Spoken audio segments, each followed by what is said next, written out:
Boa tarde a todos que estão acompanhando essa transmissão.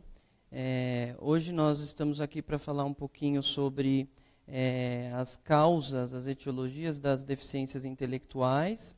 E para isso a gente tem como convidados aqui, que eu gostaria de apresentar para vocês, o professor Fernando Koch, que é professor associado da Neurologia Infantil da Faculdade de Medicina da USP, com título de especialista em Neurologia Infantil e Genética Médica pela AMB, pesquisador colaborador do Centro de Estudos do Genoma Humano e diretor médico da Mendelics Análise Genômica. Tudo bem, professor? Tudo bom. E a doutora Fabiola Paoli também, que é médica geneticista, graduada pela Universidade Estadual de Campinas e com residência médica pela mesma universidade e título de mestre pela Universidade Estadual de Campinas também. Atua como médica geneticista e também trabalha no laboratório Mendelics. Tudo Boa bem? tarde. Bom, eu acho que talvez uma primeira questão e mais importante é talvez contextualizar a deficiência intelectual, né, do ponto de vista de epidemiologia. A gente sabe, para mostrar a importância da investigação, então a gente sabe que mais ou menos 1% dos indivíduos são acometidos por deficiência intelectual, e de tal forma que é algo relativamente prevalente, com custos diretos e indiretos elevados, né? Em relação às causas de deficiência intelectual, o que a gente poderia estar falando, qual a principal causa genética de deficiência intelectual?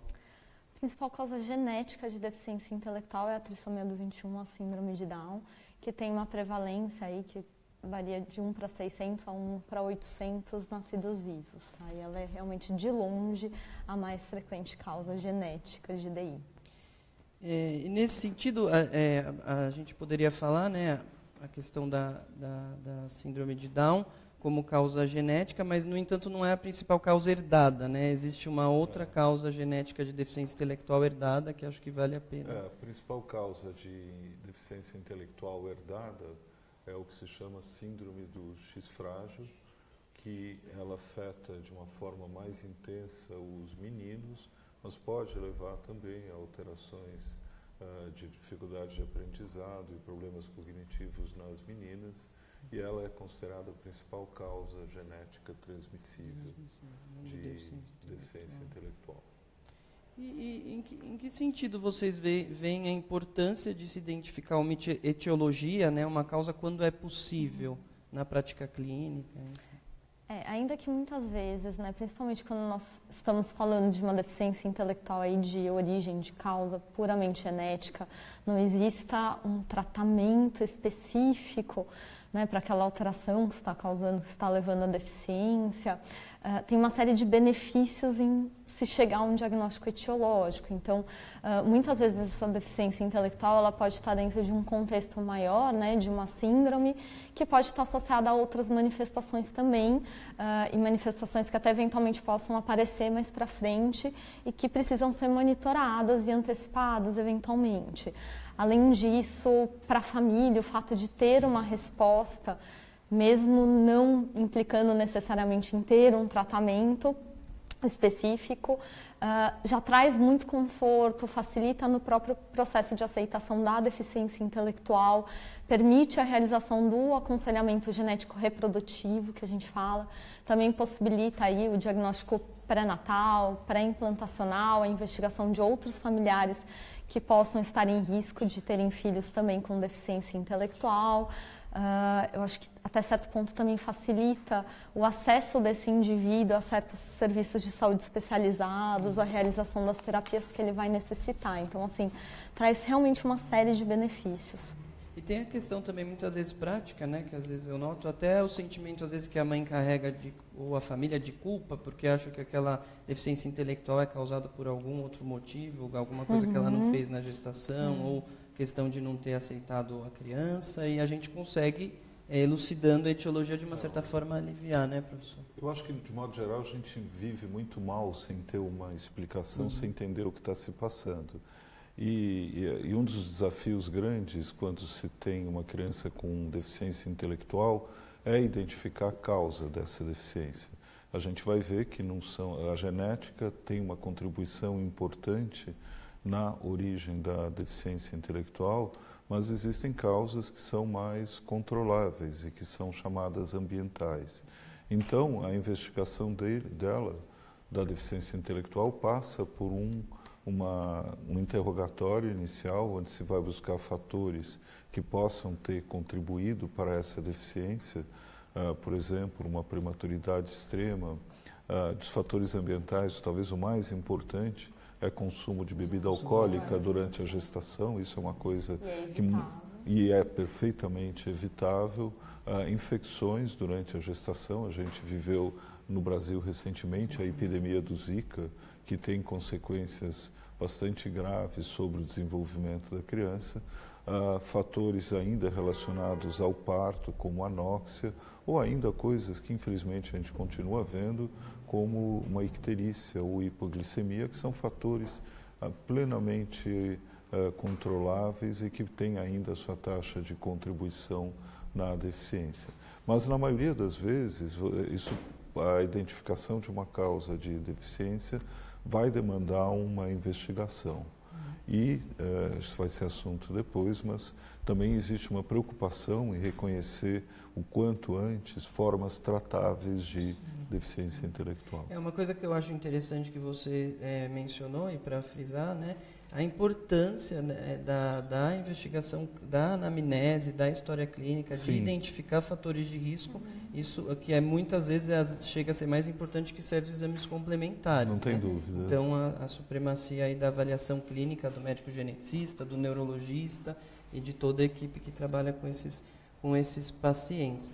E já que a gente entrou já um pouco na questão das principais causas, né, como você mesmo falou, a gente tem causas genéticas, causas ambientais. Teria algum jeito, pela história clínica ou avaliação do paciente, de poder pensar mais numa causa genética ou mais numa causa ambiental? Uma causa ambiental, habitualmente você vai ter, justamente na anamnese, na história clínica, e fatores que podem levar a suspeitar, né? Então, o uso de algumas substâncias durante a gestação, que podem ser prejudiciais ao feto, falta de oxigênio, anóxia, que a gente fala no momento do parto, que pode levar a uma sequela, algumas questões que o Dr. Fernando mencionou, então a própria icterícia prolongada, se não detectada, não tratada, também pode ter como sequela uma deficiência intelectual. Então, esse tipo de dado durante a anamnese é muito importante. E outras coisas que vão fazer pensar mais para o lado aí de uma causa genética é a ausência desse tipo de dado ou recorrência na família, por exemplo, de atraso do desenvolvimento neuropsicomotor, recorrência de deficiência intelectual, eventualmente de um quadro aí de malformações, abortamento de repetição na família, que pode indicar algumas causas cromossômicas. Então, aí tem uma série de dados. E do exame físico também, né? Que o geneticista faz aquilo que a gente chama de exame desmorfológico, que é a busca por alguns sinaizinhos físicos que possam eventualmente indicar que naquele indivíduo a deficiência intelectual possa estar associada a um quadro de uma síndrome genética, né? Então, e aí acho que também é interessante a gente falar um pouquinho, o senhor começou a citar, mas acho que talvez falar um pouquinho mais das causas que são passíveis de prevenção, né? Porque existem algumas causas ambientais, inclusive as que a gente consegue muitas vezes diagnosticar previamente, que a gente pode prevenir, né? E as causas preveníveis, quer dizer, um dos programas mais bem-sucedidos na prevenção da deficiência intelectual são os programas de triagem neonatal, que a PAI é pioneira. Ela foi pioneira no Brasil, na América Latina, e no início se começou com uma doença, fenilcetonúria, depois se foi atrás do hipotiroidismo, não aquele que é frequente na população geral, mas o hipotiroidismo que o bebê já nasce com ele, que se não tratado e não reconhecido, pode ter graves consequências. E o número foi crescendo ao longo do tempo, incluindo outras doenças, algumas com potencial de levar à deficiência intelectual, algumas com potencial de levar a outros problemas, mas cujo reconhecimento precoce pode facilitar bastante, prevenir sofrimento e facilitar o tratamento. E esse número tende a se expandir. Existe também na PAI um programa de triagem neonatal que usa uma tecnologia bastante inovadora, que é a espectrometria de massa, que pode ampliar em muito as doenças investigadas, e dessa forma a gente vê no horizonte que o número de doenças que vai se procurar detectar antes mesmo que os sintomas apareçam, e dessa forma poder tratar de forma mais efetiva e prevenir complicações, deve aumentar nos próximos anos. Isso é uma boa notícia. Cuidados até em questão de orientação pré-gestacional também, né? Como, por exemplo, a gente sabe da síndrome alcoólica fetal, que é uma causa ambiental importante de deficiência intelectual, e a questão de trabalhar já isso com a gestante, de não utilizar álcool durante a gestação, né? Essa questão. Cuidado pré-natal muito próximo, justamente no sentido de detectar uma eventual infecção que você consiga ainda tratar de forma precoce. E evitar o parto prematuro, né? Que eu acho que esse é um dos fatores grandes de aumento de risco de complicações neurológicas. Eu acho que a gente falou um pouquinho, né, das causas ambientais. Agora, propriamente das causas genéticas, a doutora Fabiola já citou, a principal causa genética de deficiência intelectual é a síndrome de Down, né, que acomete mais ou menos 1 a cada 600 crianças, 600 nascidos vivos. A gente, claro, tem várias outras causas, e talvez uma coisa que seja interessante para o público saber é o fato de ser genética significa sempre que você vai transmitir isso para suas gerações, ela vai sempre ser dada. Como que funciona isso mais ou menos? Confundem bastante, né? Os termos genética e hereditário nem sempre andam juntos. Então, tudo que é hereditário é genético, mas nem tudo que é genético é hereditário. Então, hoje nós sabemos que muitas das alterações genéticas que levam à deficiência intelectual, elas podem não ser herdadas nem da mãe nem do pai. São alterações que ocorreram na formação daquele indivíduo específico, tá? Na verdade, até antes, na formação dos gametas, do óvulo ou do espermatozoide, que juntaram para dar origem àquele indivíduo, que são aquelas que a gente conhece como mutações de novo, né? E cada vez a gente vê que isso tem se tornado uma importante causa de deficiência intelectual. Da síndrome de Down, que normalmente, né, não é herdada. Já outras síndromes genéticas você pode ter, que causam deficiência, você pode ter essa questão da transmissão, né? Como é o caso, por exemplo, da síndrome do X frágil. Vocês queriam comentar um pouquinho sobre ela? A síndrome do X frágil, ela foi um desafio bastante grande no seu início, e até para entender o mecanismo, porque se sabe que, já se sabia há algum tempo, que havia uma maior ocorrência de deficiência intelectual no sexo masculino. E existia em algumas famílias uma história clara de um número grande de indivíduos que apresentavam deficiência intelectual, meninos. Mas algumas meninas também podiam apresentar essa alteração. E no início, esse exame, a identificação era feita pelo cariótipo, com técnicas especiais, que é o exame que se usa para contar os cromossomos, mas atualmente esse exame deve ser feito por uma técnica dedicada que é capaz de identificar a alteração que é responsável pela síndrome do X frágil. E dessa forma, quando você encontra alguém com essa doença, você muitas vezes tem que ampliar essa investigação para o restante da família, no sentido de reconhecer outras pessoas que têm a doença ou estão em risco de terem filhos com a doença, e dessa forma oferecer uma das coisas que é mais importante no trabalho do geneticista, que é o que se chama de aconselhamento genético. E é importante dizer que o aconselhamento genético não é o médico dizer o que você deve fazer, mas simplesmente colocar dentre as opções possíveis e esclarecer qual o significado daquela alteração que foi encontrada. Do contrário do que se imagina, o aconselhador não vai dizer faça isso ou faça aquilo, porque a decisão em última instância a decisão tem que é ser total da família. família. A gente oferece, né, a informação e a opção e dá um suporte para a família, de certa forma, para a decisão, que ela que vai ter que que tomar. Já que a gente está falando dessa questão de recorrência, de herança, de transmissão, uma questão que sempre vem, principalmente em relação a pacientes com síndrome de Down e outras síndromes que causam DI, é a questão se esses indivíduos podem se reproduzir normalmente, se tem alguma taxa maior de infertilidade, que as pessoas sempre colocam, né?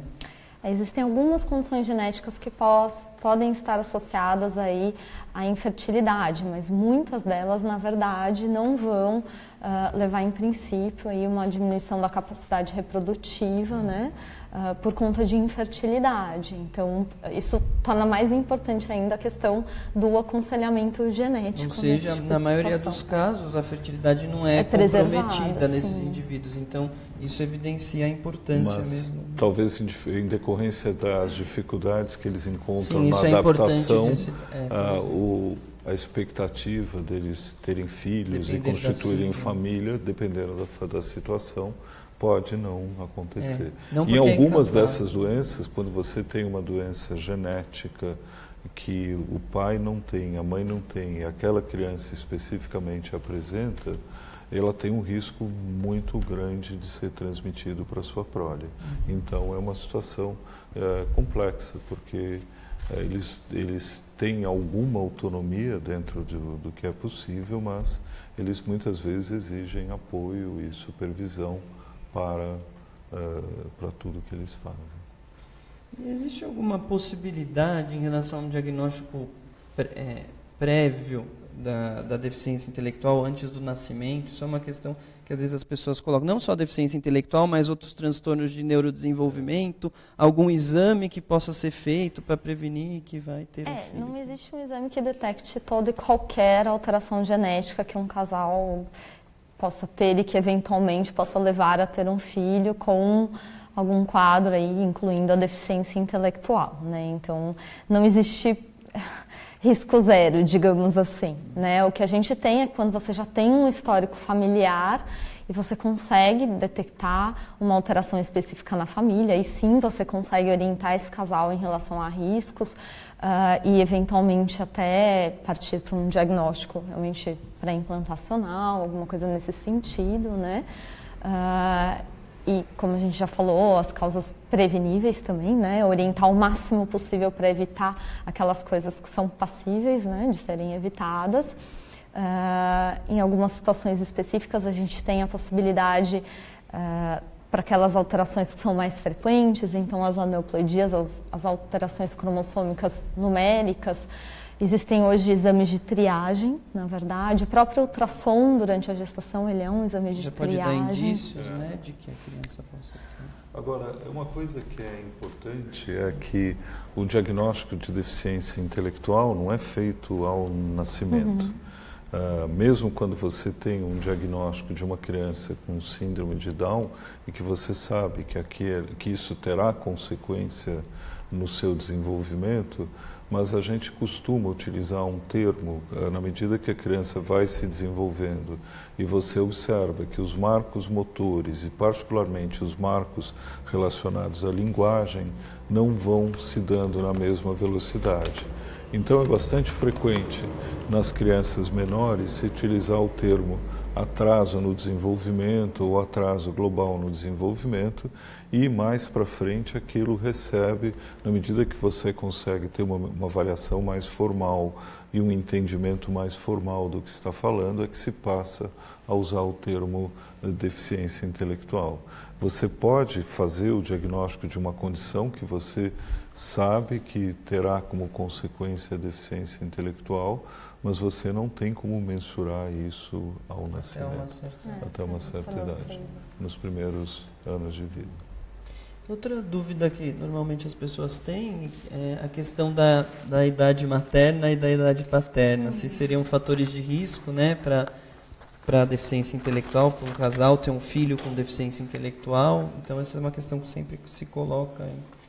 A idade materna, ela é que a gente fala idade reprodutiva avançada, então em geral acima dos 35 anos, mulher, ela é um dos principais fatores de risco aí para as alterações cromossômicas numéricas, como é, por exemplo, o caso da trissomia do 21, né, da síndrome de Down. Então, sim, Porém, por outro lado, nós temos um outro grupo de doenças genéticas que são causadas não por alterações nos cromossomos, mas no entanto, alterações lá em nível do DNA, né?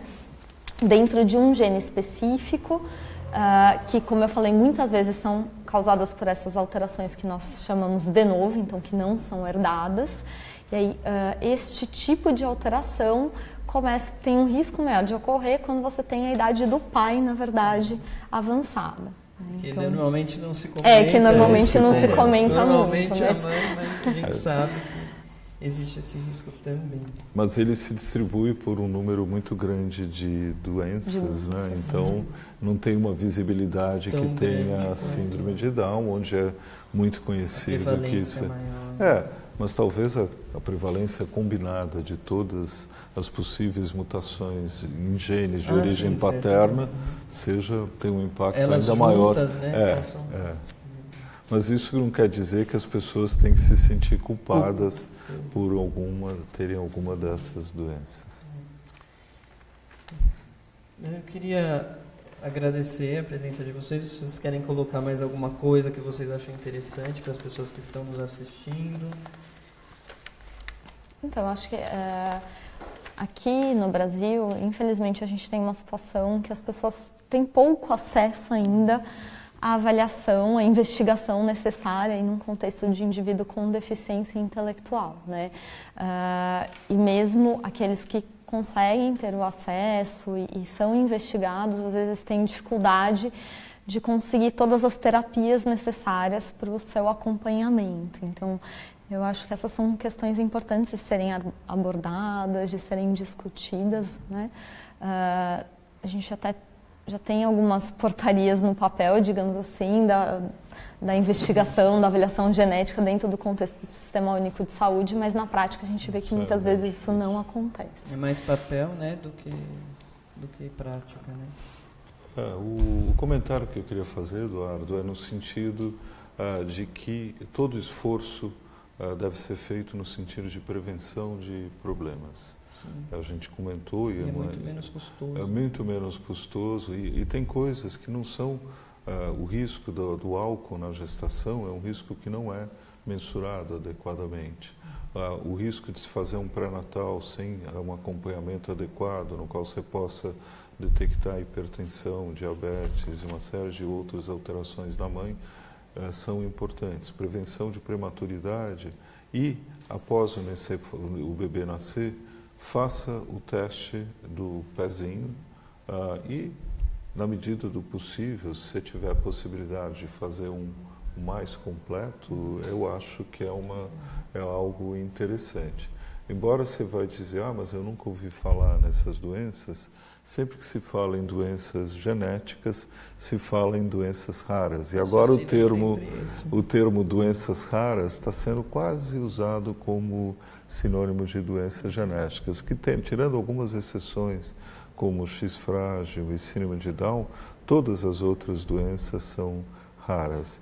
E eu acho um outro ponto que eu tenho sentido como muito importante, na medida que você identifica que uma criança apresenta um defeito genético específico ou uma síndrome específica, existe a possibilidade dessa família se conectar com outras famílias que estão vivendo o mesmo problema.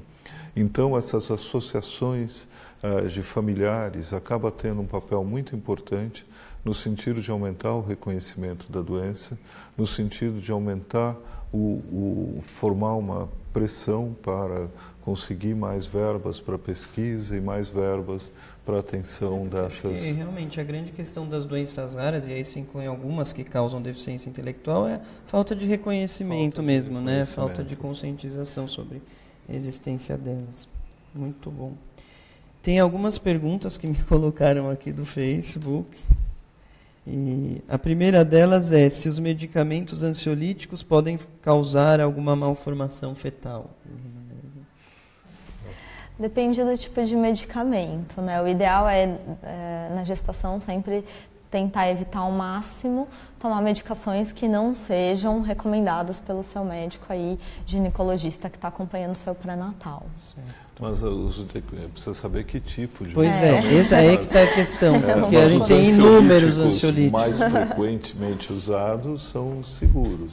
O diazepam e outros, é uma família gigante. Então... É que realmente está bem aberta a pergunta, né? Ansiolíticos, a gente tem várias classes, né? A próxima pergunta é se a questão da consanguinidade dos pais vai sempre gerar uma criança com deficiência intelectual. Essa é a pergunta. Não, a gente está falando de risco. Risco. Eles têm um risco aumentado e esse risco é difícil de mensurar antes dele acontecer. De modo geral, se diz que ele é 2 vezes maior do que o da população geral de acontecer algum problema de ordem genética, 2 vezes maior. Pode ser ainda um pouco maior se o grau de consanguinidade for mais próximo. Existem famílias onde você tem vários entrelaçamentos e isso aumenta a possibilidade. Mas não há esse determinismo. Não tem isso.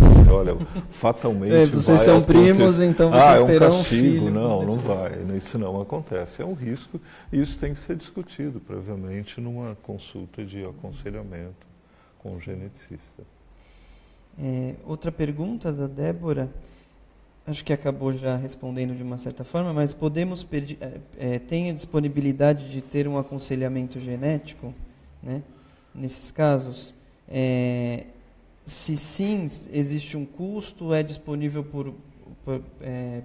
de maneira pública, né? Pelo Sistema Único de Saúde, essas questões que ela coloca. Então, como a gente mencionou, né, o ideal é que numa situação como essa, de um casal que tem algum grau de consanguinidade, é que realmente passe por uma consulta de aconselhamento genético para que o médico geneticista possa orientar esse casal em relação a eventuais riscos, em relação à importância de alguns exames a serem realizados até no próprio bebê. Então, nesse caso, a importância do teste do pezinho mais ampliado possível, até maior, porque já é um grupo de risco maior também para erros no nosso metabolismo. Então, é muito interessante que, quando existe parentesco entre o casal, seja feito realmente um aconselhamento genético. Em relação à disponibilidade no SUS, então, como eu mencionei, né, existe uma portaria que prevê a avaliação genética, o aconselhamento genético aí no contexto do Sistema Único de Saúde, mas a gente sabe que o acesso às vezes é bem difícil.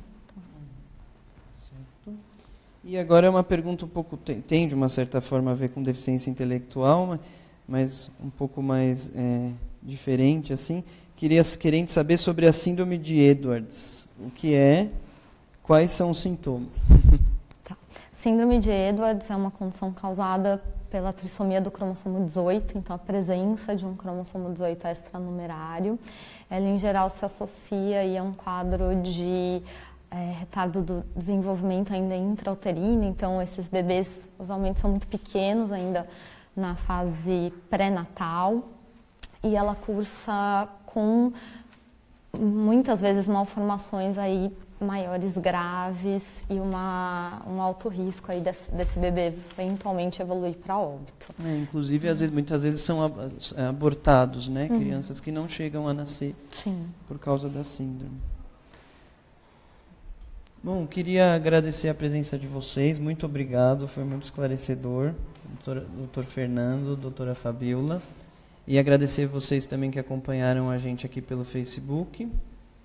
E assim a gente encerra hoje o nosso encontro, depois de abordar o tema de deficiência intelectual. Obrigado a todos.